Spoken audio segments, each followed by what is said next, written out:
Hi everyone, welcome back. कैसे हैं सब? तो आज फिर से हम मिल रहे हैं एक इंटरेस्टिंग वीडियो के साथ में, जहां पर हम परम्यूटेशन कॉम्बिनेशन की डिस्कशन को आगे बढ़ाने वाले हैं। एंड आज हम डिस्कस करेंगे एक बहुत ही important idea which is called beggars method या पार्टीशन मेथड। ये कहाँ इस्तेमाल होता है? ये इस्तेमाल होता है जब आपको लाइक ऑब्जेक्ट्स को डिस्ट्रीब्यूट करना होता है कुछ लोगों में। एंड यहाँ पर जो हमारा नाम है बेगर्स मेथड, थोड़ा सा अनऑफिशियल काइंड ऑफ नेम है। हम इसका अगर थोड़ा सा और ऑफिशियल नेम अगर देखें तो स्टार्स एंड बार्स मॉडल या बॉल एंड स्टिक मॉडल, इस तरह से यहाँ पर आपको बुक्स में ज्यादा देखने के लिए मिलता है। बट फेमस हो चुका है यहाँ पर। हम जब जेई की तैयारी करते हैं तो कोटा में यूजुअली, क्योंकि इस तरह के एग्जांपल्स को लिया जाता है इनिशियली जहाँ पे बेगर इन्वॉल्व होता है, इसलिए इसका नाम पड़ चुका है beggar method. So let us understand what this idea is. काफी इंपॉर्टेंट आइडिया है, इसके ऊपर बेस्ड आपको रेगुलरली क्वेश्चन देखने के लिए मिलते हैं। एंड अगर आपको ये पता है तो आपका जो सॉल्यूशन है वो भी काफी जल्दी निकल कर आते हैं। तो मेक श्योर कि आप यहाँ पे डिस्ट्रीब्यूशन ऑफ लाइक ऑब्जेक्ट्स के लिए हमेशा इस तरह के आइडियाज को, बेगर मेथड जैसे आइडियाज को ही इस्तेमाल हमेशा किया करिए, ठीक है ना। सो हमारा आज का जो वीडियो होने वाला है उसके अंदर बेसिकली दो कैटेगरीज में आप इसको डिवाइड कर सकते हैं। एक तो हमारा इनिशियल डिस्कशन होगा जहां पर ये जो कॉन्सेप्ट है कि हम लाइक ऑब्जेक्ट्स को डिस्ट्रीब्यूट करते कैसे हैं उसको हम डिस्कस करेंगे, है ना। उस पर बेस्ड कुछ क्वेश्चंस करेंगे। एंड देन इसी का एक एप्लीकेशन पार्ट है जो हम इसी वीडियो में डिस्कस करने वाले हैं, विच is basically dealing with the solution of equations. हमारे पास में कोई एक इक्वेशन दी हुई होती है, जैसे x + y + z = 10, जैसा अगर मुझे कोई दे देता है और कहता है कि इसके नॉन इंटीग्रल सॉल्यूशंस निकाल कर बताओ कितने होंगे, तो वो सारे कैटेगरी ऑफ क्वेश्चंस भी हम इसी पर्टिकुलर वीडियो में डिस्कस करने वाले हैं, विच is in a way direct application of beggar method जो हम यहाँ पे पढ़ने वाले हैं, ठीक है। चलिए तो शुरू करते हैं। यहाँ पर समझते हैं कि क्या आइडिया है। एंड जो आइडिया आपका है बेगर मेथड का, है ना, जैसे कि आप यहाँ पर देख सकते हैं कि यार अलग अलग जगह वैसे इसको अलग अलग नामों से बुलाया जाता है, right. I personally prefer partition method, है ना, क्योंकि यहाँ पर we are actually trying to put partitions in different places, जिसकी वजह से हमारे यहाँ पर सॉल्यूशंस जनरेट होते हैं।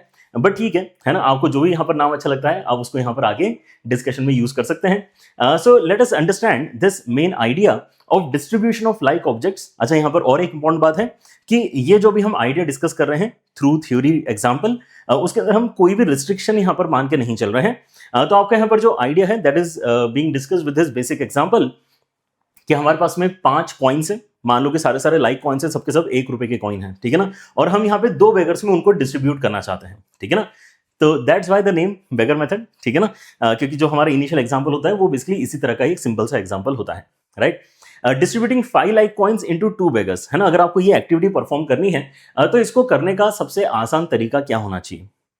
अगर आप यहाँ पे सोचें तो आपके पास में, क्योंकि सारे के सारे लाइक ही कॉइन्स हैं, तो फर्क नहीं पड़ता कि एग्जैक्टली कौन सा कॉइन किसके पास में गया है। बस ये फर्क पड़ता है कि कितने कॉइन किसके पास में गए हैं, राइट। क्वांटिटी से फर्क पड़ता है, एक्चुअली कौन सा कॉइन कहां गया उससे हमें फर्क नहीं पड़ता है। जब आपके पास में पिछली वीडियो में आप जाके देखोगे, हमने जब ग्रुपिंग वाला आइडिया डिस्कस किया था, ग्रुपिंग एंड डिस्ट्रीब्यूशन, तो उसके अंदर डिस्टिंक्ट ऑब्जेक्ट्स के डिस्ट्रीब्यूशन की हमने बात करी थी। सो उसमें फर्क पड़ रहा था कि आपके पास में जो बुक आई है वो मैथ्स की आई है कि केमिस्ट्री की आई है ना। इस तरह से आपके पास में यहाँ पर जो फ्रूट आया है वो मैंगो आया है या एप्पल आया है, उससे फर्क पड़ रहा था, राइट। यहाँ पे लेकिन फर्क नहीं पड़ेगा कि एग्जैक्टली कौन सा कॉइन आपके पास में आया है। So what we can do is we can come up with some very simple idea. हम ये कह सकते हैं कि ऐसा इमेजिन करते हैं कि हमारे पास में क्या है, हमारे पास में एक टेबल है ना। और उस टेबल के ऊपर हमने क्या किया, सबसे पहले तो ये जो 5 कॉइन्स हैं उनको लाइन से रख दिया, है ना। एक टेबल इमेजिन करो, ठीक है ना। This is exactly how you should imagine the solution being generated in such cases, ठीक है ना। एंड एक बार आपको ये कंसेप्ट समझ में आ जाता है तो फिर अगली बार से आप टेबल नहीं बनाओगे तो चलेगा, ठीक है ना। पहले आप यहाँ पे टेबल के ऊपर लेकिन इमेजिन करो कि आपने क्या किया है, आपने यहाँ पे 5 कॉइन्स लाइन से अरेंज कर दिए हैं, ठीक है ना। So coin number 1, coin number 2, coin number 3, coin number 4, coin number 5, ठीक है। अब आपको इनको डिस्ट्रीब्यूट करना है, तो एक सिंपल तरीका ये हो सकता है कि क्योंकि आपको 2 बेगर्स में डिस्ट्रीब्यूट करना है, तो आप सिंपली ये काम करो कि कहीं पर भी, है ना, कहीं पर भी आप ऐसा करो कि एक स्टिक रख दो। क्या कर दो? एक स्टिक रख दो। तो अगर मैं यहाँ पे लेटर से इस पोजीशन पे एक स्टिक रख देता हूं तो क्या होगा? अगर मैं इस पोजीशन पे एक स्टिक रख देता हूं तो आप नोटिस करोगे कि मैंने इन 5 कॉइन्स के 2 टुकड़े कर दिए हैं, राइट। और मैं यहाँ पर अब दोनों बेगर्स को यहाँ पे इंस्ट्रक्शन दे सकता हूं कि यार जो पहला बेगर है ना, he will be picking up the coins on the left hand side of this particular stick या पार्टीशन, है ना, इसलिए इसका नाम है पार्टीशन मेथड, राइट। क्या बोलेंगे? पहले बेगर को बोलेंगे कि अच्छा इसके लेफ्ट हैंड साइड में, स्टिक के लेफ्ट हैंड साइड में जितने भी आपके कॉइन्स है वो आपके हैं, आप इसको लेके जा सकते हो। और दूसरे को बोलेंगे कि इसके राइट में जितने भी कॉइन्स है वो आप लेके जा सकते हो, ठीक है ना। तो हो गया ना डिस्ट्रीब्यूट, समझ रहे हो। So it is just the matter of placing this one particular stick. अगर आपने अलग जगह रख दी होती तो अलग तरीके से यहाँ पर डिस्ट्रीब्यूशन क्रिएट हो गया होता। तो हमें यही नोटिस करना है कि हम कितने अलग अलग तरीके से बेसिकली ये डिस्ट्रीब्यूशन कर सकते हैं। मतलब क्या मुझे यही देखना है कि ये एक जो पर्टिकुलर स्टिक है ये कहां कहां रखी जा सकती है। और अगर मैं ये कहता हूं कि ये पर्टिकुलर स्टिक कहां कहां रखी जा सकती है, इसका मतलब क्या है कि मेरे पास में 1 2 3 4 5 ऐसा भी एक सिनेरियो आ सकता है कि मैंने स्टिक को कहां रख दिया, लेट से यहां रख दिया। तो इस बार क्या हो रहा है, इस बार आपके पास में जो फर्स्ट बेगर है उसको केवल एक ही कॉइन मिलेगा which is on the left hand side of the stick, and आपका जो दूसरा बेगर है उसको यहां पर कितने मिल जाएंगे, उसको यहां पर 4 कॉइन्स मिल जाएंगे। ठीक है, ये भी एक पर्टिकुलर तरीका है डिस्ट्रीब्यूशन का। लेकिन और भी ज्यादा ज्यादती हो सकती है। यहां पर आप कह सकते हो कि अच्छा ऐसा हो गया कि 1 2 3 4 5 पॉइंट्स आपने लाइन से अरेंज किए थे और आपने जो स्टिक रखनी है उसको यहां रख दिया और आपने इंस्ट्रक्शन दिया कि स्टिक के लेफ्ट में जितने भी कॉइन्स हैं वो बेगर 1 उठाएगा और स्टिक के राइट में जितने भी कॉइन्स हैं वो बेगर 2 उठाएगा। तो यहाँ पे बेगर 1 को तो इसका मतलब कुछ भी नहीं मिला, राइट, और बेगर 2 को यहाँ पर सारे के सारे 5 कॉइन्स मिल चुके हैं, right. That is why we say कि in this particular approach we are not putting any restrictions. Without any restriction का मतलब यह है कि हो सकता है कि किसी एक पर्सन को 0 वैल्यूज भी मिल रही हों, राइट, मतलब हमारे सॉल्यूशंस में 0 भी एक पॉसिबिलिटी है, 0 भी हमारा एक आउटकम आ सकता है, राइट। तो एक सिंपल तरीका सोचने का क्या हो गया कि देखो आपके यहाँ पे जो कॉइन्स हैं उनको तो अरेंज करने का कोई तरीका हो नहीं सकता क्योंकि सारे सारे लाइक हैं। मतलब only the placement of stick या पार्टीशन मैटर्स। तो आप पार्टीशन को कितने जगह रख सकते हैं, एक, क्योंकि स्टार्टिंग को भी आप यहाँ पे एक पार्टीशन रख सकते हैं जहां पे आपको 0 वैल्यू मिल रही है फॉर बेगर 1, एंड में भी रख सकते हैं जहां पर 0 वैल्यू मिल रही है फॉर बेगर 2, राइट। सो 1 2 3 4 5 6 तरीके से बेसिकली आप एक काम कर सकते हो, राइट। सो इस क्वेश्चन का आंसर क्या आना चाहिए, इस क्वेश्चन का आंसर बेसिकली 6 आना चाहिए, ऑलराइट। अच्छा, लेकिन अगर मैं इसको लिखना चाहूं तो क्या और भी कोई तरीका हो सकता है इस चीज को समझने का। तो इस चीज को समझने का ये तरीका हो सकता है कि हमें मान सकते हैं कि हमारे पास में टोटल कितने ऑब्जेक्ट्स हैं, हमारे पास में 5 और 1 6 ऑब्जेक्ट्स हैं। कितने ऑब्जेक्ट्स हैं हमारे पास में, टोटल 6 ऑब्जेक्ट्स हैं जिनमें से 5 ऑब्जेक्ट्स आपके एक जैसे हैं।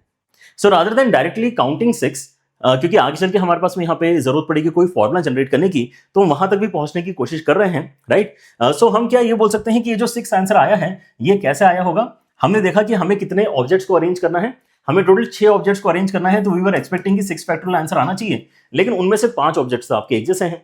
तो जैसे आपने 5 से 5 फैक्टोरियल से डिवाइड किया, आपका करेक्ट आंसर आ गया, राइट। लेकिन इसी चीज को विजुलाइज करने का और एक तरीका हो सकता है कि मैं 1 फैक्टोरियल भी यहां पर नीचे इमेजिन कर सकता हूं, ठीक है ना। और 1 फैक्टोरियल अगर मैं यहां पे नीचे इमेजिन करता हूं, then this will be very similar to writing 6C1।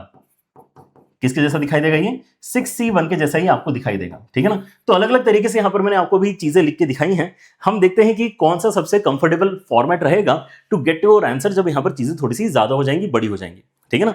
वापस आएंगे इस पेज के ऊपर टू डीकोड कि यार कौन सा फॉर्मेट हम प्रेफर करने वाले हैं। बट आई गेस यहाँ पे 6 आंसर के साथ में तो सारे बच्चे यहाँ पर कंफर्म कर रहे होंगे, उनको इतनी बात तो समझ में आ चुकी है, ठीक है ना। अच्छा, एक चीज और नोटिस करो कि आपके जो पार्टीशन का काउंट है, जो आपके यहाँ पे स्टिक का काउंट है, वो हमेशा बेगर्स के काउंट से एक कम रहेगा। मतलब जितने लोगों में आपको डिस्ट्रीब्यूट करना है उससे एक कम पार्टीशन की आपको जरूरत पड़ने वाली है, राइट। क्योंकि केवल एक पार्टीशन रख देने से ही आपके क्या हो गए हैं, 2 टुकड़े कंप्लीट हो गए हैं। तो दोनों यहां पर जो है हम बेगर्स को अपने अपने कॉइन्स उठा के दे सकते हैं, राइट।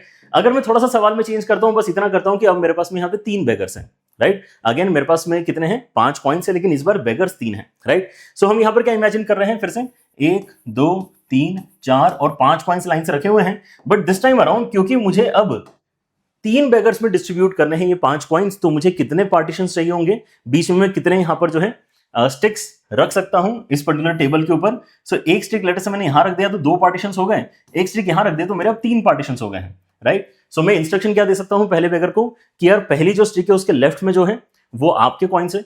दूसरे बेगर को बोल सकता हूं कि यार दोनों स्टिक्स के बीच में जितने भी कॉइन्स है वो आपके कॉइन्स है, और जो लास्ट में बच जाएंगे राइट हैंड साइड में कॉइन्स वो बेगर 3 के कॉइन्स है। तो हो गया डिस्ट्रीब्यूशन।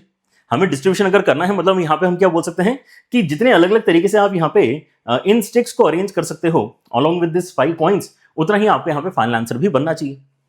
यही हमारा बेसिकली लॉजिक हो गया इसका मतलब, राइट। अगर आपको एग्जांपल चाहिए तो मैं और एग्जांपल बना के दिखा सकता हूं जहां पे आपको एक क्लैरिटी आ जाएगी कि हम यहाँ पे कोई रिस्ट्रिक्शन नहीं लगा रहे हैं। 3 4 5 हो सकता है कि मैंने यहाँ पर जब स्टिक्स रखनी थी तो मैंने क्या किया, मैंने दोनों की दोनों स्टिक्स यहाँ रख दी, ठीक है ना।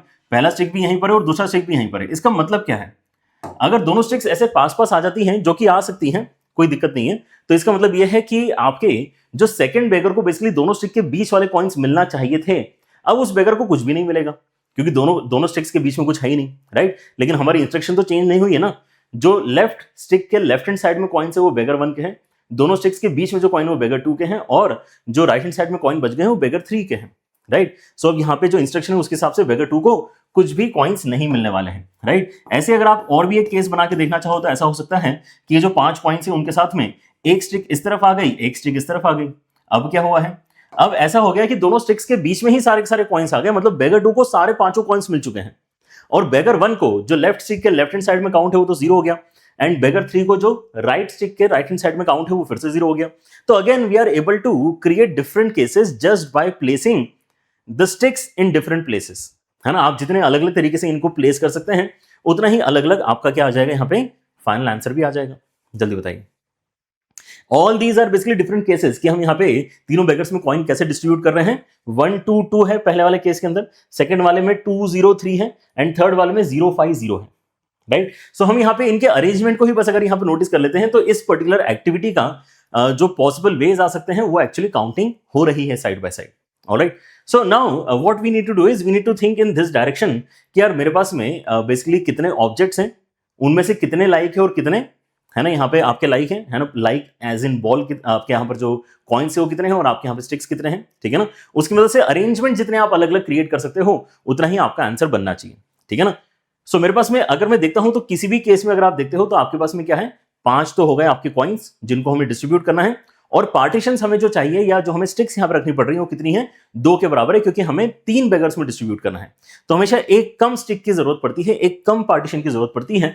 तो ऑब्जेक्ट्स आपके उसमें कितने हो गए, 5 और 2 7, 7 ऑब्जेक्ट्स अगर आपके उसमें है तो आप इसको 7 फैक्टोरियल वेज में अरेंज करना चाहोगे।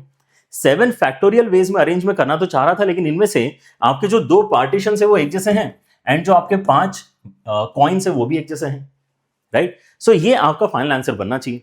लेकिन अब इस तरीके से आप अपने आंसर को लिख सकते हो, कोई दिक्कत नहीं है, लेकिन और भी कंफर्टेबल होगा अगर आप ये नोटिस करते हो कि mathematically this value is nothing but 7c2 के बराबर। This value is nothing but 7c2 के बराबर, ठीक है ना। अच्छा, 7c2 में यहाँ पे थोड़ा सेंस भी हम बना सकते हैं क्योंकि आपके पास में टोटल यहाँ पे बॉल्स कितनी है पहले हम वो देख सकते हैं एंड देन कितने लोग हैं उसमें से एक कम पार्टीशन होगा, इसलिए भी आप यहां पर देख सकते हैं कि 2 यहां पर वैल्यू ज्यादा प्रोमिनेंटली नजर आ रही है ना कि 3, ऑलराइट।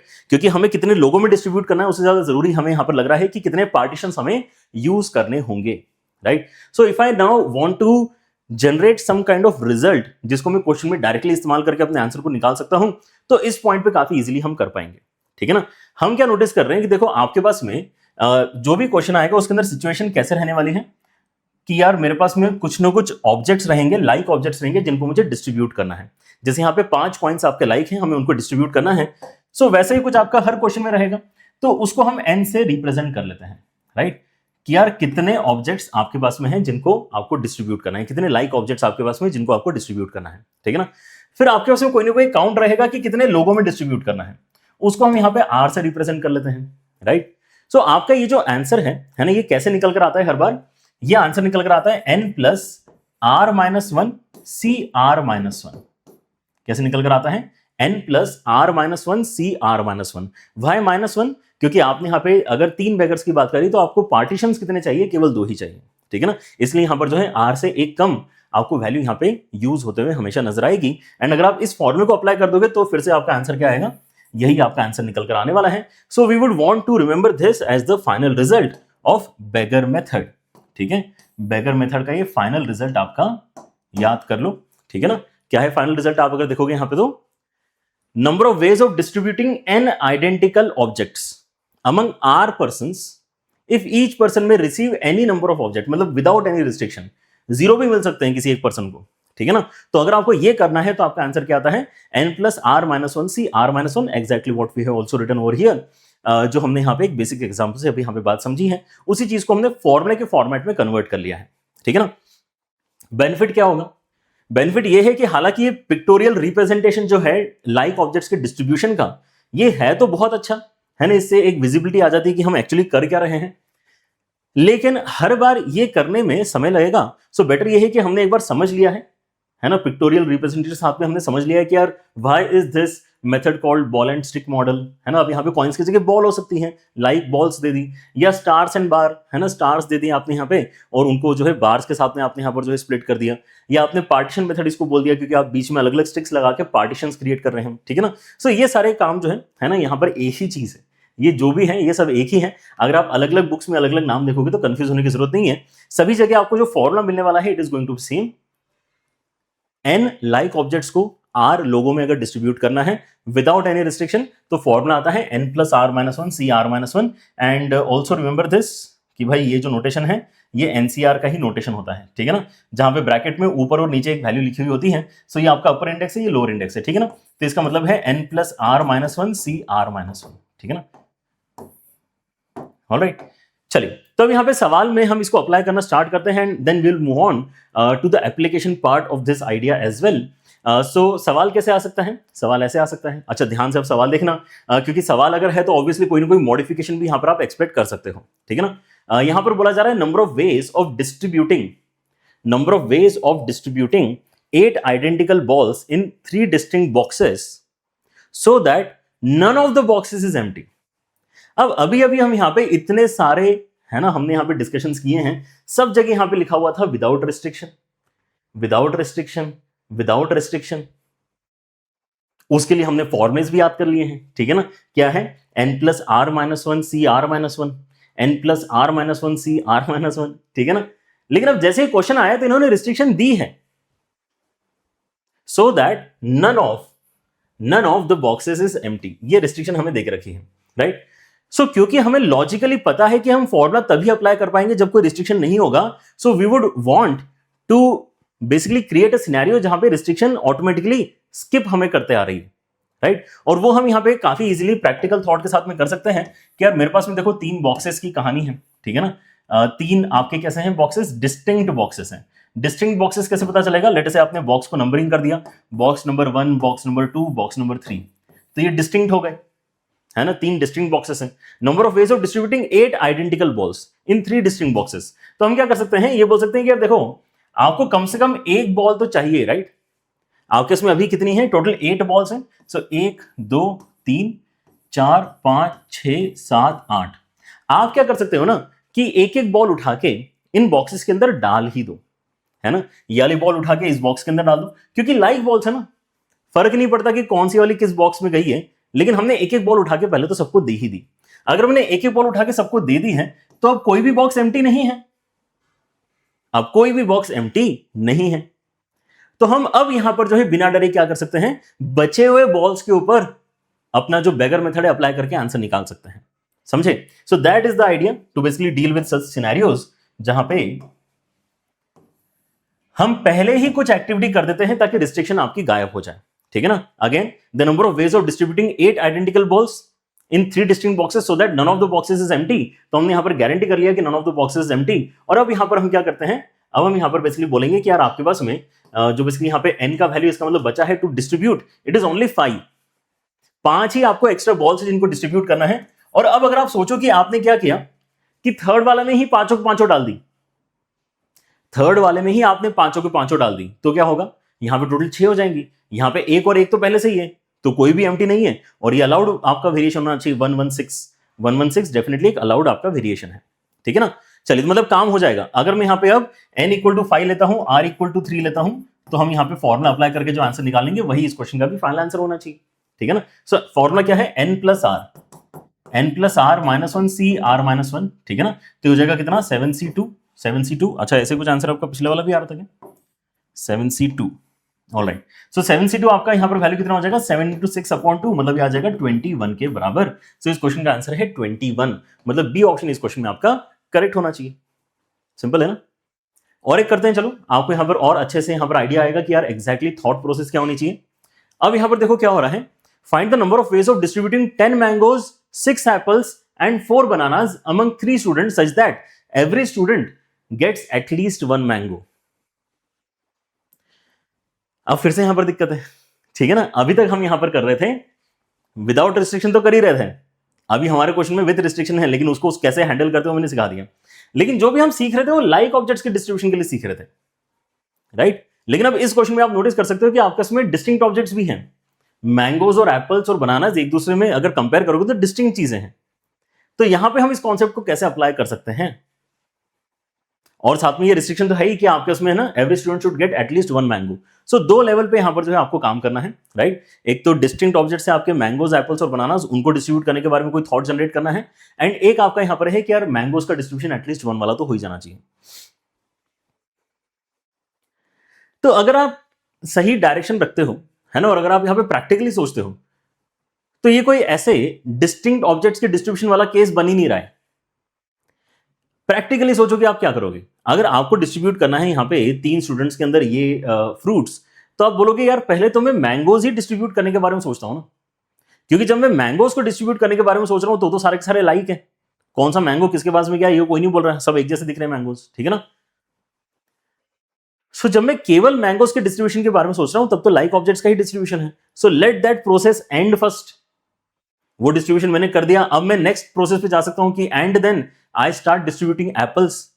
वो वाली प्रोसेस भी खत्म हो जाने दो, and then you can start distributing bananas among those 3 students. मतलब आप यहां पे 3 स्टेप में ये काम डेफिनेटली कर सकते हो। ऑलराइट, बस यहां पे जो मैंगोज वाला डिस्ट्रीब्यूशन रहेगा उसके अंदर हमें ध्यान रखना है कि यार हमें कम से कम 1 मैंगो तो हर बच्चे तक पहुंचाना ही है, राइट। सो जैसे अभी हमने बॉक्सेस और बॉल के साथ में किया था, वैसे हम यहां पे मैंगोज के साथ में भी करने वाले हैं। क्या करना है, सिस्टमैटिकली काम करेंगे। ऐसा मत सोचो कि आपके उसमें बहुत सारी चीजें एक साथ आ गई, नहीं।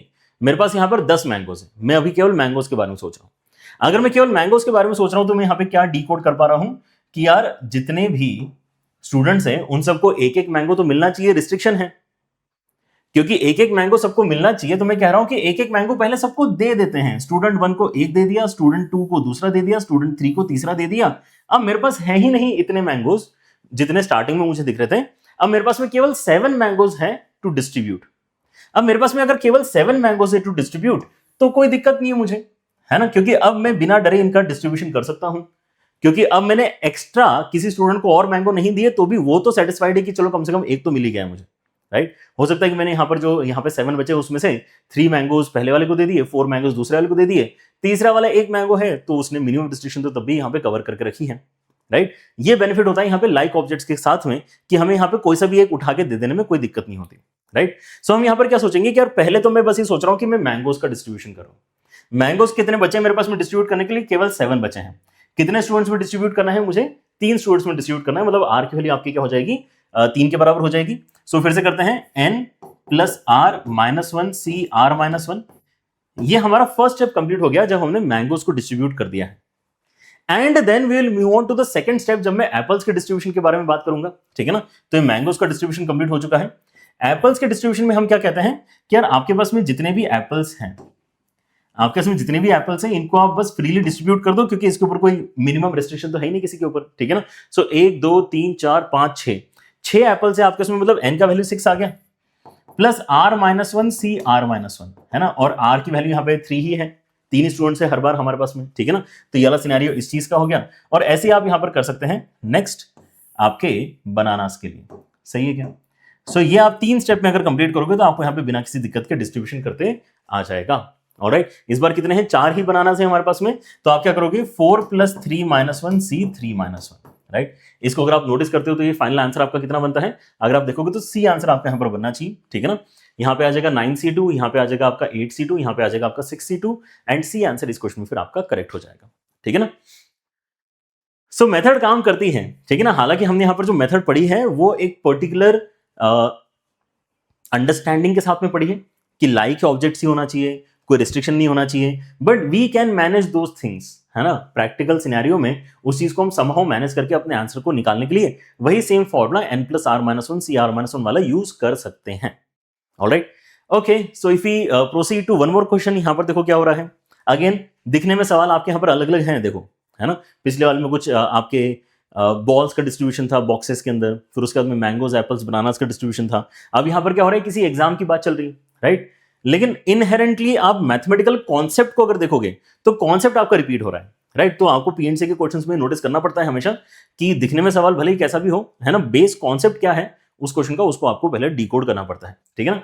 तो number of ways in which an examiner can assign 30 marks to 8 questions.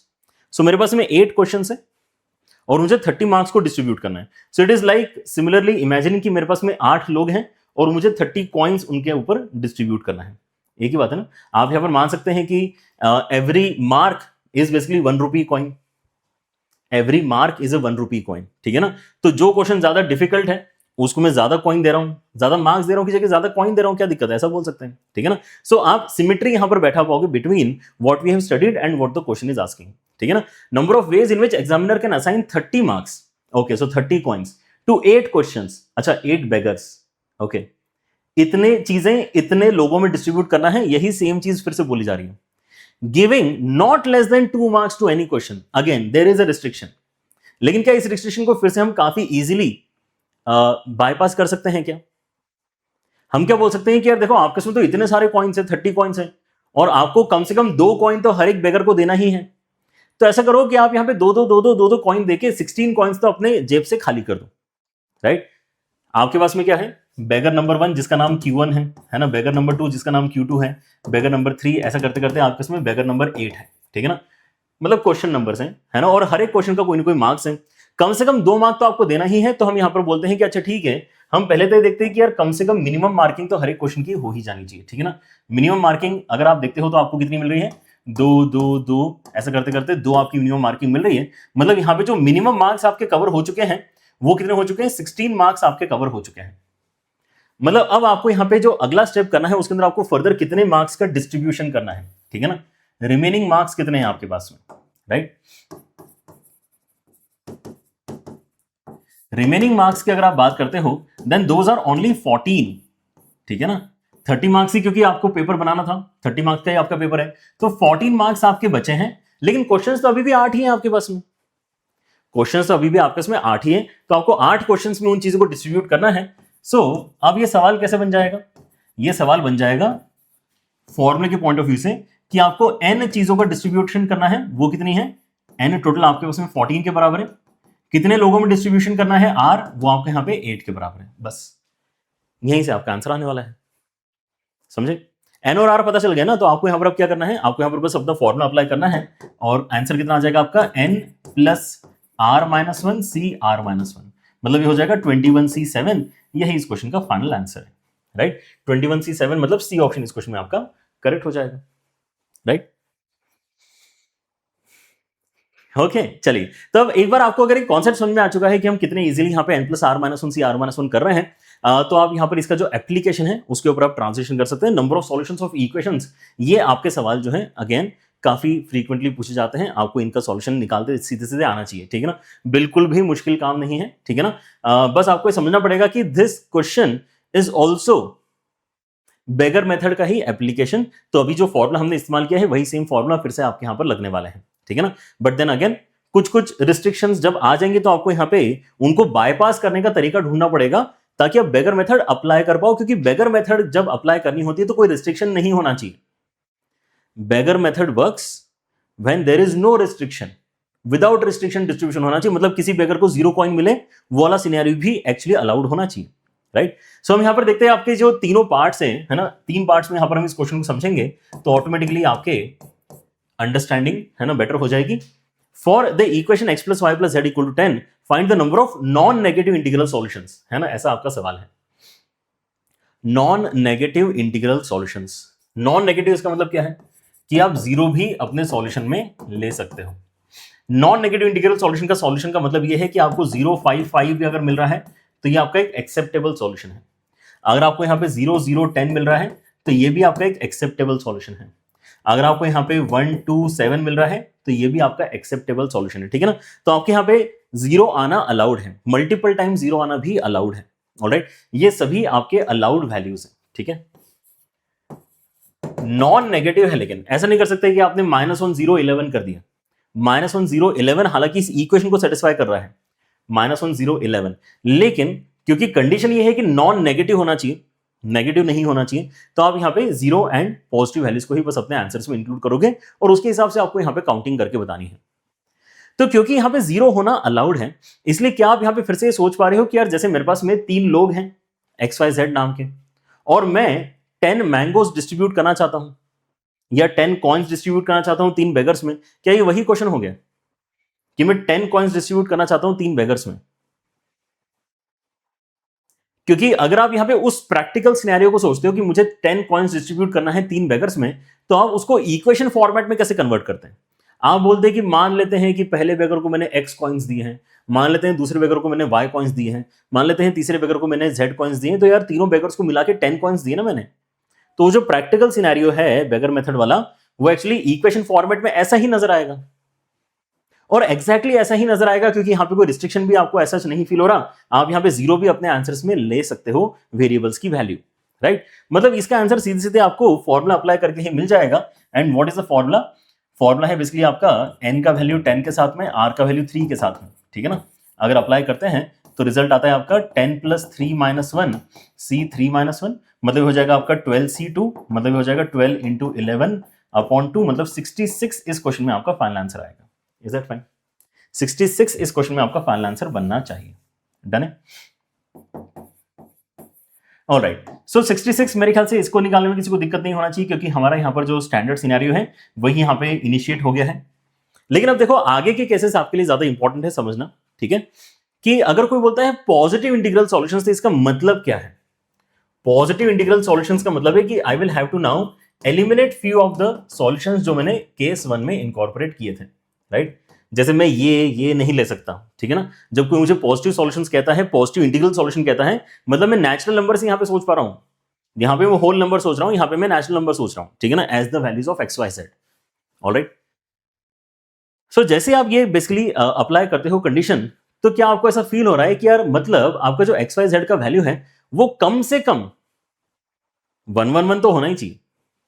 Is it as good as saying कि मुझे यहां पे 10 कॉइन्स डिस्ट्रीब्यूट करना है 3 बेगर्स में, लेकिन हर एक बेगर को कम से कम 1 कॉइन तो दे दो यार, क्योंकि अगर आपने एक भी कॉइन नहीं दिया तो फिर आपके पास में जो जीरो है वो पॉजिटिव वैल्यू नहीं रही ना। तो ये वाला केस आपको हटाना है, तो इसको हटाने का तरीका क्या है कि पहले से अगर यहां पे 111 में लिख दूं, जैसे कि हमने इसके पहले भी कुछ क्वेश्चंस में किया है, तो मेरे यहां पे क्या गायब हो जाएंगे? 3 कॉइन्स तो देखो वैसे ही गायब हो जाएंगे। 111 कॉइन में ऐसा करता हूं कि इनको उठा के दे देता हूं, राइट।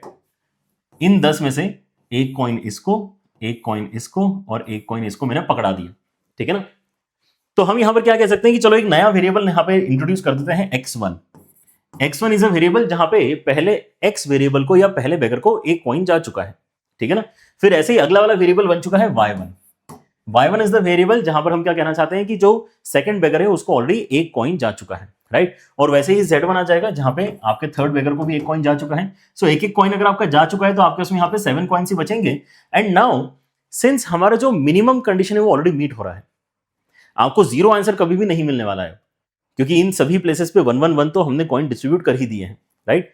सो अब अगर आप यहाँ पे इन बचे हुए 7 कॉइन्स को बस बिना किसी रिस्ट्रिक्शन के डायरेक्टली बेगर मेथड अप्लाई करके डिस्ट्रीब्यूट कर दोगे तो भी आपका आंसर आ जाएगा, और उसको हमें एक्सेप्ट करने में कोई प्रॉब्लम नहीं होगी, right. So that is what we want to do now कि यार मेरे पास में n का वैल्यू, इसका मतलब एक्चुअली 7 हो गया है, r का वैल्यू अभी भी 3 है, ठीक है ना। That's why the answer should be 7 + 3 - 1 c3 - 1, which is basically how much? 9c2, and 9c2 is basically how much? 9 × 8/2, which is 36 के बराबर, राइट। सो इस बार आपको जो आंसर निकला है वो 36 निकला है, ठीक है।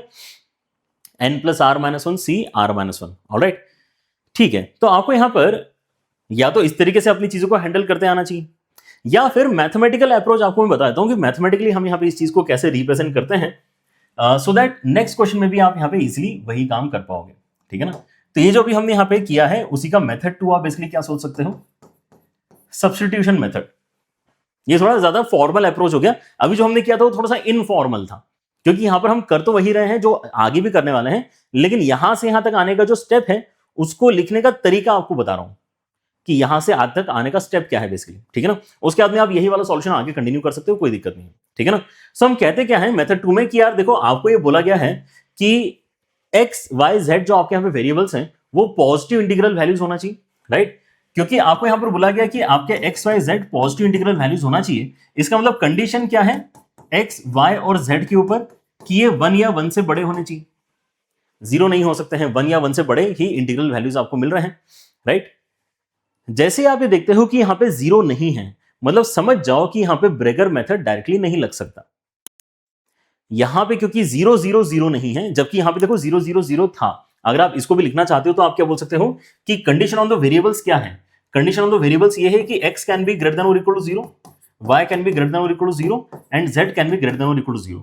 तो जब आपके उसमें कोई भी इक्वेशन होती है और उसके अंदर जो वेरिएबल्स हैं वो अगर ग्रेटर देन और इक्वल टू 0 वाली कैटेगरी को सेटिस्फाई करते हैं, सारे ही वेरिएबल्स अगर इस कैटेगरी को सेटिस्फाई करते हैं, then in that situation direct application of beggar method gives you your correct answer. Otherwise beggar method can not be applied directly. ठीक है ना? तो यहां पे लगाई जा सकती है डायरेक्टली, यहां पे डायरेक्टली नहीं लगाई जा सकती है। तो हमारा यहां पे जो तोड़ है वो क्या है? सब्स्टिट्यूशन। हम क्या बोलते हैं कि यार ऐसा मानते हैं कि हमने क्या किया, हमने ना x को 1 प्लस t1 सब्स्टिट्यूट कर दिया, हमने y को ना 1 प्लस t2 सब्स्टिट्यूट कर दिया, और z को हमने 1 प्लस t3 सब्स्टिट्यूट कर दिया। ऐसा करने से क्या होगा? ऐसा करने से ये होगा कि अब मुझे अगर यहां पे ये जताना है सामने वाले को कि x का वैल्यू 1 या 1 से बड़ा होना चाहिए, देन मैं कह सकता हूं कि t1 का वैल्यू 0 या 0 से बड़ा होना चाहिए। t1 का वैल्यू 0 या 0 से बड़ा होगा, तो 0 या 0 से बड़ी वैल्यू अगर मैं 1 में ऐड करता हूं तो ओवरऑल x का वैल्यू 1 या 1 से बड़ा हो जाएगा। Similar scenario happens for y and z as well, जब मैं t2 एंड t3 को ग्रेटर देन और इक्वल टू 0 करता हूं तब। सो ये अगर मैं सब्स्टिट्यूशन इस्तेमाल करता हूं, इसको अगर मैं लेट करता हूं इस तरीके से, so mathematically I now arrive at a similar equation,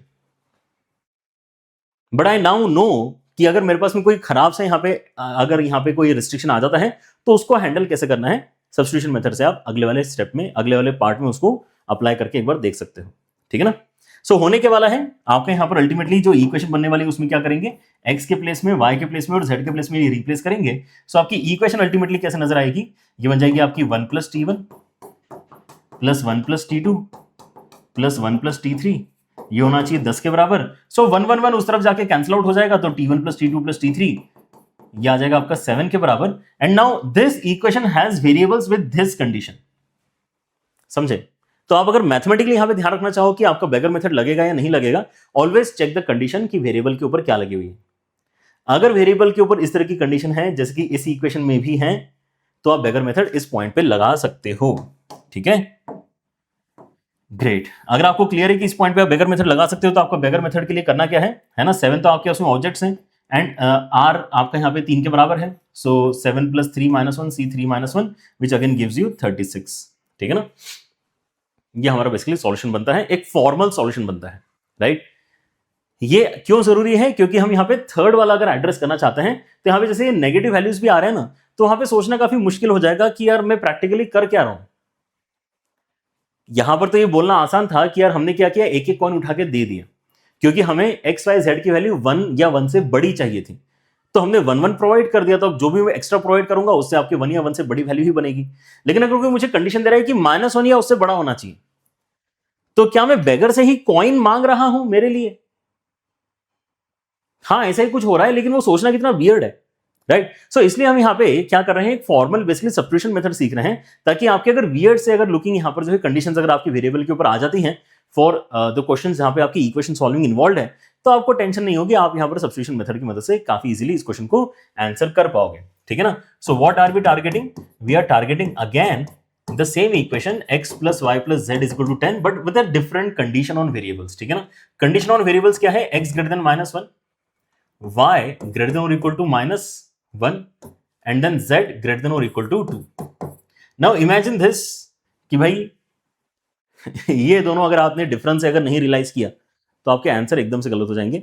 x और y दोनों में यहां पर -1 तो नजर आ रहा है, लेकिन y के ऊपर इक्वालिटी है जबकि x के ऊपर इक्वालिटी नहीं है।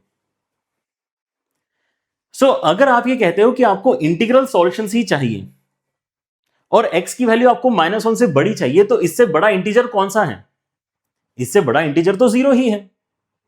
मतलब ये जो कंडीशन आपने अभी लिखी है, कंसिडरिंग कि आप इंटीग्रल सॉल्यूशंस ही डिमांड कर रहे हो, this is equivalent to writing x is greater than और इक्वल टू 0।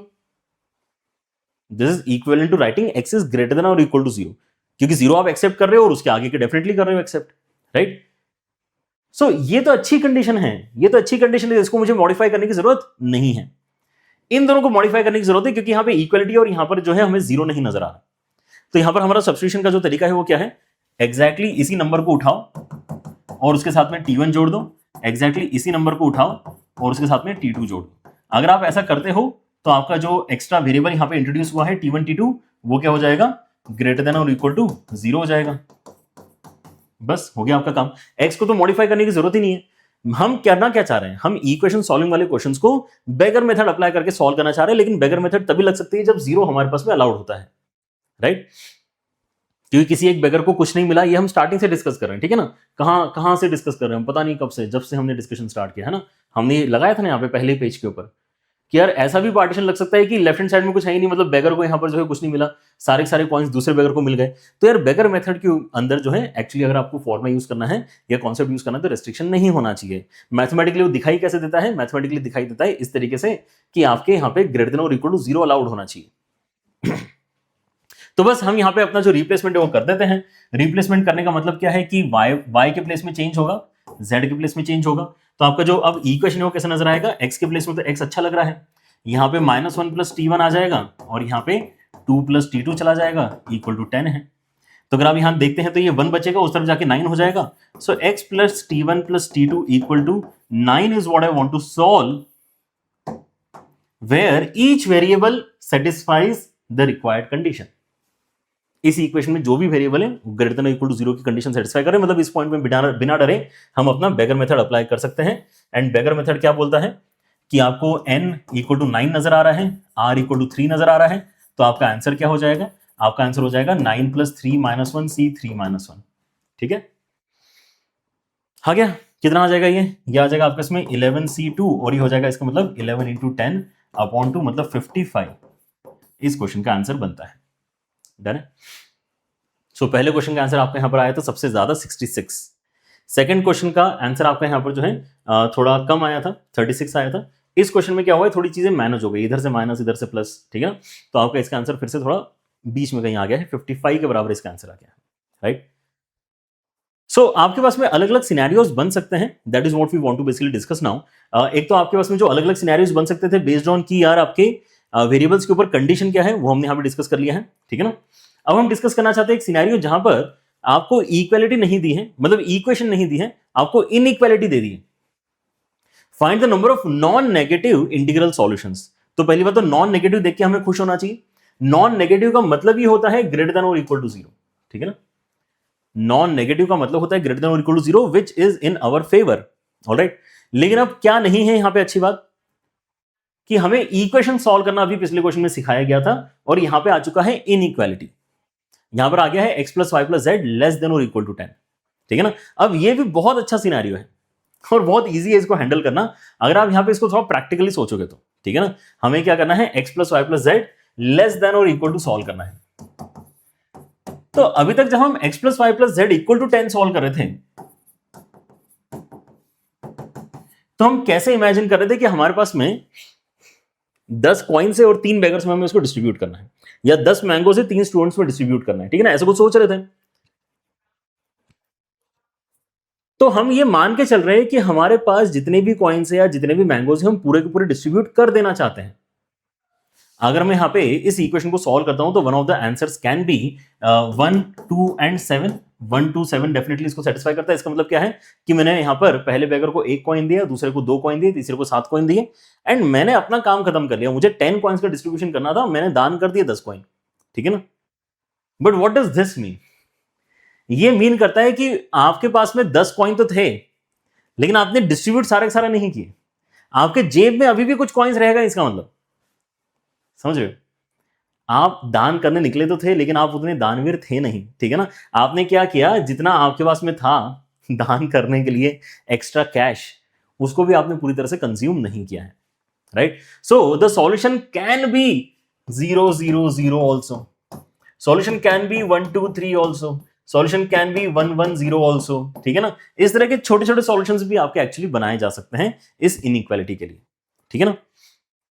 अभी काफी प्रॉब्लमेटिक हो जाएगा क्योंकि इसके अंदर तो बहुत सारे पॉसिबिलिटीज बन जाते हैं। फिर इसके अंदर तो ज्यादा पॉसिबिलिटीज नहीं बन पा रहे थे ना, इसके अंदर तो कितने पॉसिबिलिटीज आए थे हमारे, अगर हम यहाँ पे देखते हैं तो 66 है ना। अभी इसी क्वेश्चन को हम सॉल्व करके आए हैं, इसका 66 आंसर बेसिकली आपका निकला था, राइट, जहां पे आप जितने कॉइन से उतने पूरा डिस्ट्रीब्यूट कर देना चाहते हो। तो एक्चुअली आपने क्या रियलाइज करना चाहिए कि इस इनइक्वालिटी को पॉइंट ऑफ व्यू में रखते हुए आप अगर अपने पॉकेट को भी एज ए वेरिएबल इंट्रोड्यूस कर दो तो every time you will have 10 coins का काउंट कंप्लीट।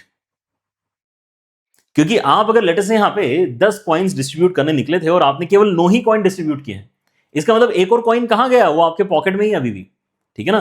तो आप क्या कर सकते हो, यहां पर एक और एक्स्ट्रा वेरिएबल इंट्रोड्यूस कर सकते हो ताकि ये जो इनइक्वालिटी है ये अपने आप में एक इक्वेशन बन जाए। अगर मुझे x plus y plus z is less than और इक्वल टू 10 चाहिए, मतलब मैं बोल सकता हूं कि x plus y plus z is equal to 10 चलेगा, x plus y plus z equal to 9 चलेगा, x plus y plus z equal to 8 चलेगा, x plus y plus z equal to 7 चलेगा। ओके, ये सारी वैल्यूज आपको चलेंगे, समझ में आती है बात। But what about the remaining values? जब भी आप बोल रहे हो कि x plus y plus z equal to 7 है, मतलब आपने यहाँ पे 7 कॉइन्स तो बेगर्स में डिस्ट्रीब्यूट कर दिए, बाकी 3 कॉइन का क्या हुआ? उसका हिसाब अगर आप देने लग जाओ तो आपका काम आसान हो जाएगा। उसका हिसाब अगर आप देने लग जाओगे तो आपका काम बहुत आसान हो जाएगा। सो हम यहाँ पे बेसिकली क्या कर सकते हैं, x, y और z के साथ में एक एक्स्ट्रा वेरिएबल इंट्रोड्यूस कर सकते हैं, which basically gives us the count of the coins still remaining in my pocket, right? और अगर ऐसा है तो मैं गारंटी कर सकता हूं कि हर बार फिर यहाँ पे इक्वल टू 10 ही आएगा, राइट? बेगर्स में आपने कितने डिस्ट्रीब्यूट किए हैं? अगर आपने एक भी नहीं दिया बेगर को, ओके, वो भी सिचुएशन हो सकता है। मैंने एक भी कॉइन नहीं दिया बेगर को तो मेरे पास में पूरे 10 के 10 कॉइन रखे हुए हैं अभी भी। अगर मैंने एक एक कॉइन दे दिए सबको तो मेरे पास में 7 कॉइन्स रखे हुए हैं, ठीक है ना? अगर मैंने यहाँ पे दो सबको दे दिए तो मेरे पास में 4 कॉइन्स अभी भी बचे हैं, ठीक है ना? So every time whatever scenario you can imagine for this inequality x plus y plus z less than और equal to 10, all those scenarios are also part of this equation. Mathematically इसको solve करना और इसको solve करने में कोई फर्क नहीं है। एंड अच्छी बात क्या है इसके अंदर कि सारे जो वेरिएबल है वो ग्रेटर देन और इक्वल टू 0 वाली कंडीशन के साथ ही लिखे हुए हैं, ठीक है ना? x ग्रेटर देन और equal to 0, y greater than और equal to 0, z greater than और equal to 0, and also the variable that we have introduced is also greater than और इक्वल टू 0। why? क्योंकि ये 0 हो सकता है मेरे पॉकेट में कुछ नहीं बचा, क्योंकि यहां पर भी लेस देन और इक्वल टू 10 था, राइट? तो मैं 10 के 10 कॉइन्स डिस्ट्रीब्यूट कर सकता हूं तो मेरे पॉकेट में कुछ भी नहीं बचेगा। तो यहां पे t का वैल्यू भी इसका मतलब ग्रेटर देन और इक्वल टू 0 है, 0 हो सकता है ये वैल्यू, राइट? बस आपका आंसर आ जाएगा इसके अंदर। जल्दी बताओ आएगा कि नहीं आएगा? क्योंकि इस बार आपके पास में ऐसा बोल सकते हो कि 4 लोगों में डिस्ट्रीब्यूशन करना है, अपने पॉकेट को भी एक पर्सन इमेजिन कर लो, ठीक है ना? अच्छा, इसको क्या कहते हैं? डमी वेरिएबल, है ना? ये वेरिएबल यहां पे था नहीं, लेकिन हमने इक्वेशन में इंट्रोड्यूस कर दिया to convert inequality into equation, तो इसको हम डमी वेरिएबल मेथड कहते हैं to solve the number of solutions of inequality, है ना? सो हम यहां पर क्या करना चाहते हैं, इस बार 10 को डिस्ट्रीब्यूट करना चाहते हैं तो n का वैल्यू 10 है। कितने लोगों में डिस्ट्रीब्यूट करना चाहते हैं? तो इस बार हम 4 लोगों में डिस्ट्रीब्यूट करना चाहते हैं। तो फॉर्मूला अप्लाई करके आंसर क्या आने वाला है? यहां से आ जाएगा आपका basically n plus r minus 1 c r minus 1, मतलब ये आ जाएगा 13c 3 के बराबर, मतलब ये आ जाएगा कितना? 13 इंटू 12 इंटू 11 अपॉन 6, यहां से कैंसिल करके 2, मतलब ये हो जाएगा 26 टाइम्स ऑफ 11, मतलब 26 286 इस क्वेश्चन में आपको फाइनल आंसर बनना चाहिए, राइट? सो ये आपका जो है फिर से काफी इंटरेस्टिंग तरीका है चीजों को सोचने का, है ना? तो चीजें मैथमेटिकल हैं, लेकिन जब उसको प्रैक्टिकल करके सोचते हो तो आपको रास्ते इजीली नजर आने लग जाते हैं, राइट? चलिए, सो आगे बढ़ते हैं और एक चीज देखते हैं, है ना? इक्वेशन सॉल्विंग की, क्योंकि यहां पर बात चली रही है तो यहां पे और ज्यादा प्रॉब्लम आपकी क्रिएट हो सकती है अगर आपको कोई साथ में कोएफिशिएंट मिल जाता है तो, क्योंकि ये भी अल्टीमेटली है तो एक इक्वेशन ही। x plus y plus z equal to 10 भी एक इक्वेशन है और x plus y plus 2z equal to 20 भी एक इक्वेशन है। तो आइडियली तो यार इसका सॉल्यूशन भी हमें निकालते आना चाहिए, right? Number of non negative integral solutions हमें डेफिनेटली इसके लिखते आने चाहिए। अच्छा, ये अच्छी बात है कि नॉन नेगेटिव इंटीग्रल सॉल्यूशंस पूछा है। आपके आगे ऐसे कुछ क्वेश्चंस बन सकते हैं जिसमें आपको यहां पे पॉजिटिव सॉल्यूशन लिख के दे दे, तो आपको 2 आइडियाज मर्ज करने पड़ेंगे। फिर आपको पॉजिटिव के केस में क्या करना पड़ता है, हर एक वेरिएबल को यहां पर जो है 1 प्लस t1 1 प्लस t2 करके ग्रेटर देन और इक्वल टू 0 में कन्वर्ट करना पड़ता है, ठीक है ना? वो वाला आइडिया प्लस कोएफिशिएंट के लिए मैं जो सजेशन दे रहा हूं वो आइडिया, दोनों को एक साथ यूज करना पड़ेगा, ठीक है ना? सो अभी के लिए चीजों को सिंपल रखते हैं। नॉन नेगेटिव यहां पर वैल्यूज है तो मतलब आपके वेरिएबल्स तो ग्रेटर देन और इक्वल टू 0 हो सकते हैं, राइट? लेकिन हम अपने कोएफिशिएंट के साथ में डील नहीं करना चाह रहे कि ये इक्वेशन में तो हो रहा है लेकिन प्रैक्टिकली कैसे होगा, प्रैक्टिकली कैसे हो सकता है? यहां पर ऐसा मानना पड़ेगा कि आप बेसिकली ये जो बेगर है ना, इसको बेसिकली इवन क्वांटिटीज ही दे सकते हो। इसको एक सिंगल बेगर मानो, यहां पर 2z को बेसिकली यहां पर w मान लो लेटर से, ठीक है ना? अब वो w जो है वो 2z है, ऐसे कुछ है यहां पर, ठीक है ना? तो थोड़ा प्रैक्टिकली सोचना मुश्किल हो रहा है। सो बेटर ये है कि हम यहां पे इसको डिस्कशन से ही डिस्कार्ड कर दें। जैसे पिछले वाले क्वेश्चन में हमने यहां पे एक मेथड सोचा था, वैसे इसके अंदर भी एक मेथड सोच लेते हैं जहां पर हम ये कह रहे हैं कि यार देखो ये कोएफिशिएंट वाला जो एंटिटी है वो दिक्कत दे रहा है ना सोचने में। तो ऐसा करते हैं कि ये देखते हैं कि वो क्या क्या वैल्यू z की ले सकता है, z वैल्यू क्या क्या बन सकता है। तो क्योंकि ग्रेटर देन और इक्वल टू 0 अलाउड है तो 0 भी हो सकता है, 1 भी हो सकता है, 2 भी हो सकता है ना? 3 भी हो सकता है। ऐसा करते करते वो 10 तक जा सकता है ना? क्योंकि 10 डालते से ही आपका यहां पर जो है क्लोज हो जाएगा equation, x plus y equal to 0 हो जाएगा, ठीक है ना। 11 में तो आपके नेगेटिव सॉल्यूशंस आपको x और y के लिए लाने पड़ेंगे, जो पॉसिबल नहीं है, right. So what we are thinking is कि हम यहाँ पे क्यों ना इसको case by case basis discuss कर लें, क्योंकि केस बाय केस डिस्कस करना उतना मुश्किल नहीं लगेगा जितना अभी हमें यहाँ पे इंडिविजुअली डिस्कस करने की, है ना, मेहनत करनी पड़ेगी। उससे कम मेहनत आपको करनी पड़ेगी फॉर डिफरेंट केसेस। कैसे? अगर मैं यहां पे ऑलरेडी मान चुका हूं कि z इक्वल टू 0 हम डिस्कस करना चाहते हैं, वहां कितने सॉल्यूशंस मुझे मिल पाएंगे, ठीक है ना। तो क्या पहली बात तो बताओ, z इक्वल टू 0 वाले सॉल्यूशंस कुछ निकलेंगे कि नहीं निकलेंगे? बिल्कुल निकलेंगे। जैसे यहां पर आपके इसमें 0 20 0 एक सॉल्यूशन है जिसमें z की वैल्यू 0 है। आपके इसमें 1 19 0 ये भी एक सॉल्यूशन जिसके अंदर z की वैल्यू 0 है। आपके इसमें 10 10 0 ये भी एक सॉल्यूशन जिसमें z की वैल्यू 0 है। सो देयर आर पॉसिबिलिटीज, ऐसा नहीं कि पॉसिबिलिटी नहीं निकल कर आ रही है, ठीक है ना। तो z इक्वल टू 0 में पॉसिबिलिटीज हैं आपकी इक्वेशन के सॉल्यूशन निकालने की, राइट। सो अगर आप z इक्वल टू 0 लेते हो तो बचता क्या है? बचता है आपके इसमें बेसिकली कि x प्लस वाई, आपको इसका मतलब 20 चाहिए। अगर 1 लेते हो तो आपका x plus y equal to 18 बचेगा। ध्यान से देखो, क्योंकि 1 डालने पे 2 मल्टीप्लाई होगा फिर सब्ट्रैक्ट होगा, राइट। यहां पे आपका x plus y equal to 16 बचेगा, यहां पे आपका x plus y equal to 14 बचेगा, और ऐसे करते करते 10 डाल के आपका x plus y equal to 0 हो जाएगा, ठीक है ना। So in different cases we can see कि यार हमें एग्जैक्टली अब जो बेगर मेथड लगानी है वो किस इक्वेशन पे लगानी है, समझे। जो बेगर मेथड लगानी है वो कौन सी इक्वेशन पे लगानी है, वो x plus y equal to something वाली इक्वेशन पे लगानी है, राइट। सो आपके इसमें x plus y equal to something ही है, बस आपका यहाँ पर जो n वैल्यू है वो चेंज होते जा रहा है। तो इन जनरल अगर मैं यहां पर देखता हूं कि x plus y equal to n अगर मुझे सॉल्व करना है तो इसका आंसर क्या निकल कर आता है। तो x plus y equal to n के केस में आपको क्या करना है, आपको यहाँ पे n चीजों को डिस्ट्रीब्यूट करना है, दो लोगों में डिस्ट्रीब्यूट करना है। तो 2 - 1 c 2 - 1, मतलब आपको यहाँ पर आंसर मिलने वाला है n प्लस 1 c 1, जिसका वैल्यू कितना है n प्लस 1 के ही बराबर आता है, समझे क्या। तो आपका जितना भी वैल्यू है n का, जितना भी आपका वैल्यू है n का, उसमें अगर आप 1 ऐड कर दोगे तो वही उसके नंबर ऑफ पॉसिबल वेज हो जाएंगे, ठीक है। x plus y equal to n का सॉल्यूशन क्या निकल कर आता है, n प्लस 1 के बराबर ही निकल कर आ रहा है with the formula that we have applied, है ना। ऐसा नहीं कि हमने कुछ अलग काम किया है, लेकिन ये हर बार करेंगे उससे बेटर है कि हमने एक बार कर लिया। अब यहां पे देख लेते हैं n कितना है, 20 है, तो यहां पे 21 आंसर आएगा, ठीक है ना। यहां पे आपका 21 आंसर आना चाहिए।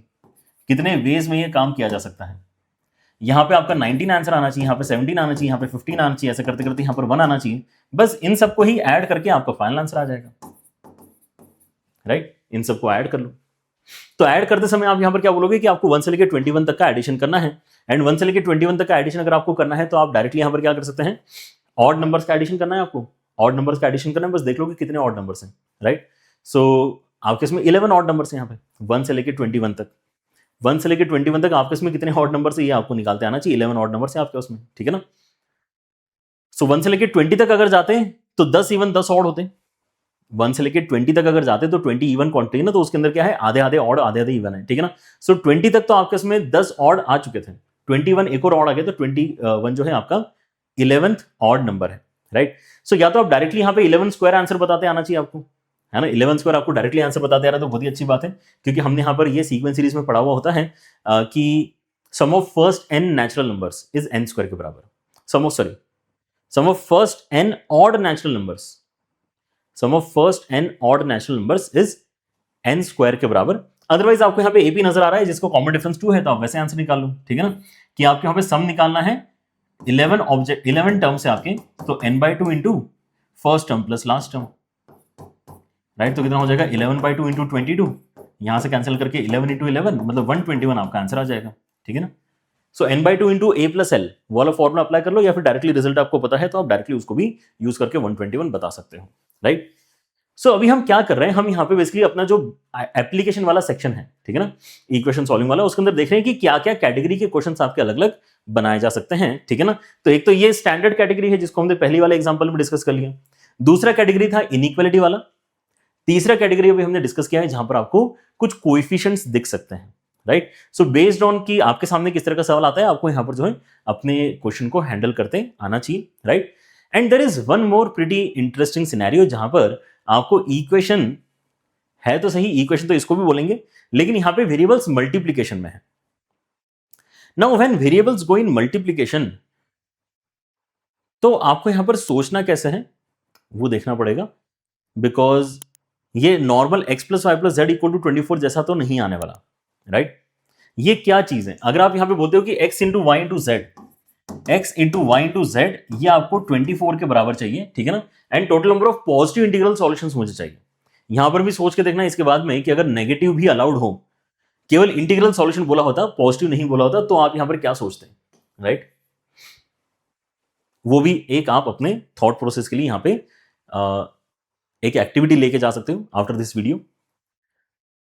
अभी के लिए जो बेस आइडिया उसको पकड़ने की कोशिश करते हैं, क्योंकि ये पहले आपको पता होना चाहिए, तभी आप उसके ऊपर बिल्डअप कर पाओगे for any other further constraints जो आपको क्वेश्चन में दी जा सकती है, ठीक है ना। क्वेश्चन में तो ऐसे और भी कंस्ट्रेंट्स दी जा सकती हैं, राइट, कि एक्स आपका इवन ही होना चाहिए। अब मैं हर चीज तो डिस्कस नहीं कर पाऊंगा ना, वो तो आपको पीएनसी के अंदर देखो ये करना पड़ता है कि आप यहाँ पे बेस कॉन्सेप्ट तो क्लास में सीख लेते हो, लेकिन क्वेश्चन टू क्वेश्चन आपको यहाँ पे जो भी मैनिपुलेशंस हैं वो ऑन द स्पॉट सोचने पड़ते हैं थोड़े से, ठीक है ना, राइट। या मैं y के लिए बोल दूं कि y तो यहाँ पर 3 का मल्टीपल ही होना चाहिए, कुछ भी ऐसा कुछ भी डाला जा सकता है, तो क्वेश्चन अपने आप में थोड़ा बेटर हो जाता है, राइट। अभी के लिए लेकिन चीजें सिंपल हैं। अभी के लिए हमें क्या करना है, total number of positive integral solutions के बारे में सोचना है, पॉजिटिव इंटीग्रल सॉल्यूशंस। ओके, मतलब ये जो एक्स वाई जेड है, इस बार ये मल्टीप्लाई करके 24 बनना चाहिए। अगर एक्स वाई जेड मल्टीप्लाई करके 24 बन रहे हैं, तो हम यहां पे फिर से 24 को प्राइम फैक्टराइजेशन फॉर्मेट में लिख के एक्चुअली अपना आंसर इजीली निकालते हैं, ठीक है ना। प्राइम फैक्टराइजेशन वाला काम हम पहले भी कर चुके हैं, कहां पे किया था हमने, डिवाइजर वगैरह हमने कैलकुलेट किया था, तब भी किया था।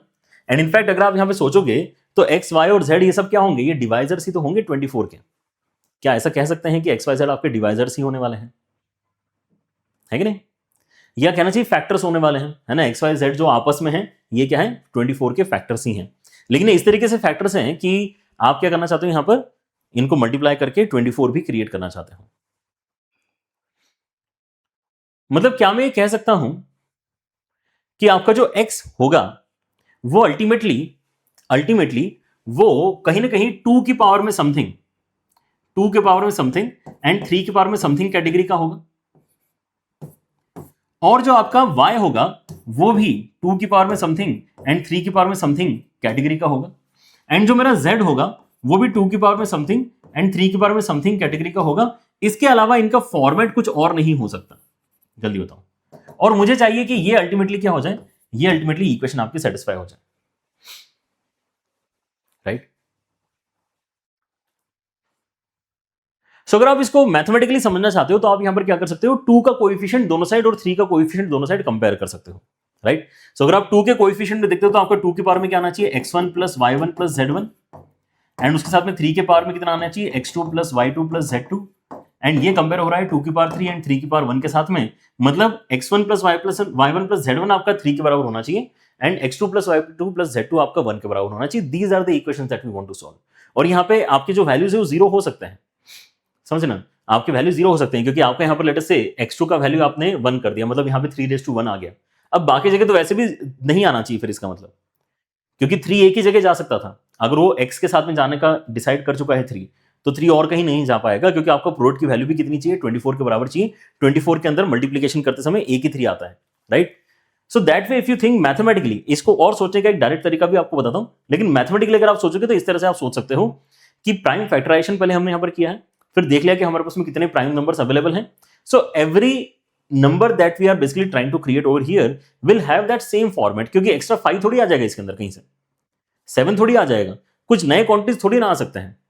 आपको और भी एक चीज क्या गारंटी करनी पड़ेगी कि 2 की पावर में अल्टीमेटली यहां से मिलके सब मल्टीप्लाई होंगे। सो मल्टीप्लाई होके कलेक्ट होके इतना ही बनना चाहिए ना, वही हम यहां पे गारंटी करने की कोशिश कर रहे हैं। And the guarantee basically is giving us 2 different equations. एक इक्वेशन आ रही है आपकी कि x1 plus y1 plus z1 ये आपका 3 के बराबर होना चाहिए, एंड दूसरी आ रही है x2 plus y2 plus z2 ये आपका 1 के बराबर होना चाहिए। तो इसका आंसर अलग से आपके पास में आएगा कितना, n plus r minus 1 C are minus 1, ठीक है ना। So n plus r minus 1 C are minus 1 and then इसका आंसर आपके उसमें अलग से आएगा, ठीक है ना, which is basically n plus r minus 1 C are minus 1, ठीक है। यही आपका आंसर है। अगर आप इसको सिंप्लीफाई करोगे तो कितना आ जाएगा, दोनों को अलग अलग डिस्ट्रीब्यूट कर दिया हमने यहाँ पे, ये आ जाएगा आपका 5c2 और ये आ जाएगा आपका कितना, ये आ जाएगा 3c2, राइट। सो 5c2 कितना होता है, 5c2 होता है 10 के बराबर एंड 3c2 होता है 3 के बराबर, मतलब 30 इस क्वेश्चन में फाइनल आंसर आपका बनना चाहिए।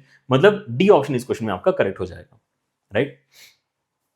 ये हो गया फॉर्मल आइडिया इस क्वेश्चन को सॉल्व करने का, ठीक है ना। दूसरा आइडिया आपके साथ में ये डिस्कस करना चाहूंगा कि आप इसको कैसे इमेजिन कर सकते हो, ठीक है ना। क्योंकि अगर आप इसको डायरेक्टली इमेजिन ही अगर कर लोगे तो भी आपको यहां पर ये सब कुछ लिखने की जरूरत नहीं पड़ेगी, आइडियली आपको यहां पे इसको सिंप्लीफाई करते आ जाएगा। तो इसके लिए प्रैक्टिकली एक इक्विवेलेंट सिनेरियो आप इमेजिन कर सकते हो। इक्विवेलेंट सिनेरियो मतलब क्या, आप यहां पर ये सोचो, आप ये सोचो कि यार मेरे पास कुछ ऐसा है कि 3 लोग सामने खड़े हैं और मेरे पास में ना 3 तो मैंगोज हैं और 1 बनाना है। समझ पा रहे हो? ऐसे ही कुछ हमने पहले भी किया था, जहां पर हम बोला कि सिस्टमैटिकली डिवाइड कर देना, क्या दिक्कत है यहां पर, क्योंकि 2 अलग है 3 अलग है। ये बिल्कुल वैसे वाला सिनेरियो जहां पर हमने एप्पल्स, मैंगोज और बनानास को डिस्ट्रीब्यूट किया था 3 स्टूडेंट्स में। इस बार आप इमेजिन करके चलो कि आपके में बेसिकली यहां पे 3 मैंगोज हैं और 1 बनाना है, राइट, जिनको आपको डिस्ट्रीब्यूट करना है किसमें, 3 स्टूडेंट्स में डिस्ट्रीब्यूट करना है। तो आपने क्या किया, यहां पर मैंगो मैंगो मैंगो पहले लाइन से रखा, 3 मैंगोज है आपके इसमें और 3 स्टूडेंट्स में डिवाइड करना है तो 2 पार्टीशंस इंट्रोड्यूस कर दी। और वैसे आपके इसमें 1 ही बनाना है और आपके पास में, लेकिन क्योंकि 3 स्टूडेंट्स में डिस्ट्रीब्यूशन है इसलिए 2 पार्टीशन तो आना ही चाहिए, तो आपने 2 पार्टीशन यहां पर लगा दिए, ठीक है ना। सो अगेन बेसिकली आपके पास में क्या हो जाएगा, वही सेम आइडिया यहां पे कैरी फॉरवर्ड होके यही सेम आंसर आएगा फिर आपका 5C2, क्योंकि 5 आपके इसमें टोटल ऑब्जेक्ट्स हैं जिसमें 3 एक जैसे हैं 2 एक जैसे हैं, ठीक है ना। यहां पर आपके इसमें बेसिकली 3 ऑब्जेक्ट्स हैं जिसमें से 2 आपके एक जैसे हैं, ठीक है ना। तो यही सेम वैल्यूज आपके यहां पे बन जाएंगी and you can basically get your answer that way as well, ठीक है ना। जहां पे हम ये इमेजिन कर रहे हैं, अच्छा ये कब करना है, ये वाला थॉट कब आएगा आपके पास, जब प्रोडक्ट वाली इक्वेशन आपको सॉल्व करने के लिए कोई देगा। तो पहले आपको प्राइम फैक्टराइजेशन तो देखो करना ही है ना, इसके अंदर तो कोई डाउट नहीं है, ये वाला काम तो आपको करना ही है। उसके बाद में आपको देखना है कि आपके इसमें कितने एप्पल्स, कितने मैंगोज, कितने बनानास अवेलेबल हैं और कितने लोगों में आप उसको डिस्ट्रीब्यूट करना चाहते हो, राइट। सेम सिनेरियो है, इसलिए ऊपर वाले से आपका 5C2 आंसर आता है, नीचे वाले से आपके यहाँ पे 3C1 आंसर आता है, मल्टीप्लाई करके आपका 30 आंसर यहां से भी बन सकता था। डन है, चलिए। सो आई गेस दैट्स इट, हमारे यहाँ पर आज का जो डिस्कशन है इसी के साथ में समाप्त होता है। आपके साथ में यहाँ पर बच्चों हमने 2 चीजें डिस्कस करी, इनफैक्ट कहना चाहिए 2 पार्ट्स में यहाँ पर डिस्कशन किया है। पहले पार्ट में हमने बेगर मेथड या डिस्ट्रीब्यूशन ऑफ लाइक ऑब्जेक्ट्स कहना चाहिए वैसे तो, इस टॉपिक को अच्छे तरीके से समझ लिया है। फिर इसके जो एप्लीकेशन बेस्ड क्वेश्चन है उनमें जो वेरिएशन है उनको भी हमने अच्छे तरीके से देख लिया है। Now it is up to you कि आप कितने अच्छे तरीके से यहाँ पर प्रैक्टिस करके इन सब चीजों को याद रख पाते हैं। So all the best, keep practising and see you guys in the next one. Take care, bye bye.